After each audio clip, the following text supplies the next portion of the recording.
Today's Tuesday, January 17th, 2023, and this is continuing reading from Ecclesiastes, and I like to keep these videos short on purpose, and this actually goes back to the video when I just recently came back, talking about one thing that you can try to do to better yourself on something is to just baby steps and just work something a little bit each day.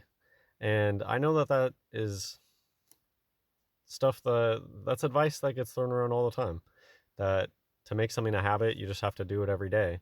But I think it's really important that you keep your expectations low, and that is a big help to allowing you to do it every day.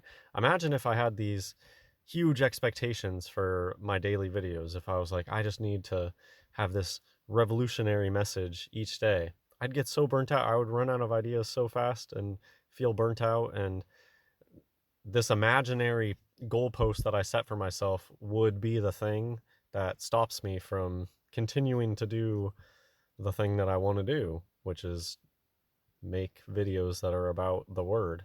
And that's actually the cool thing about doing something like this that you know is good.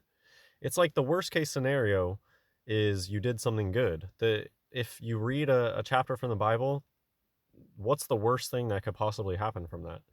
Even if you're not feeling it that day, the worst case scenario, you just read some of the Word of God. So that that's another reason I like these daily videos, is it's something manageable, something that no matter how busy my day is, no matter how little energy I have that day, this is something that I know that I can accomplish. And worst case scenario, hey, you just read some of the Word of God. So let's and I want to talk about the last chapter, and then I'm going to read Ecclesiastes chapter 4, and that's it.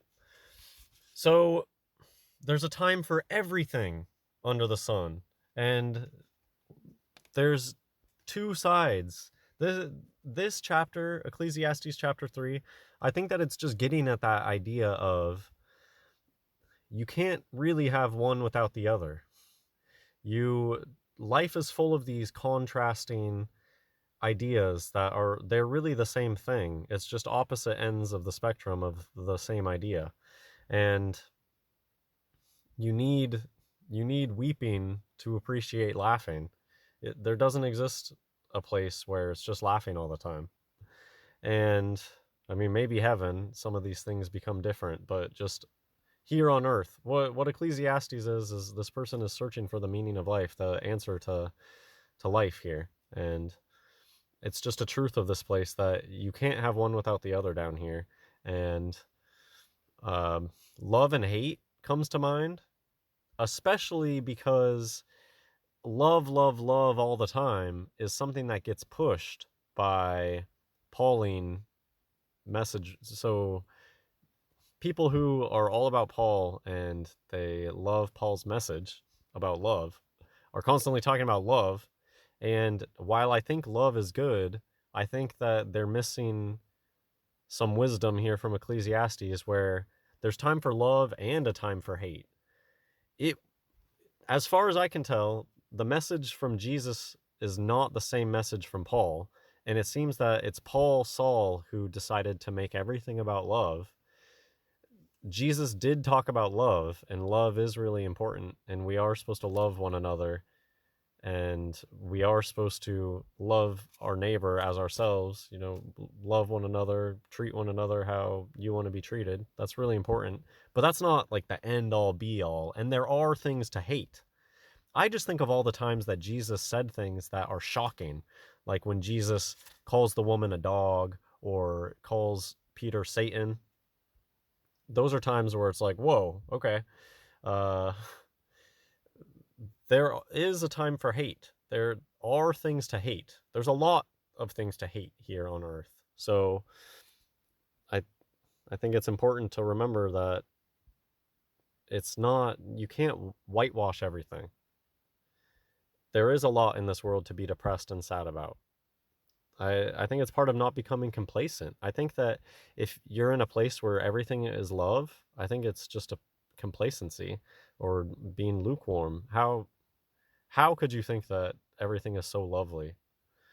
Anyways, eat, drink, and be merry is the conclusion of chapter 3. And to rejoice in your own works. I think the fact that it's rejoicing in your own works is important. The whole idea of eat, drinking, and being merry, I think this comes later when Jesus came drinking.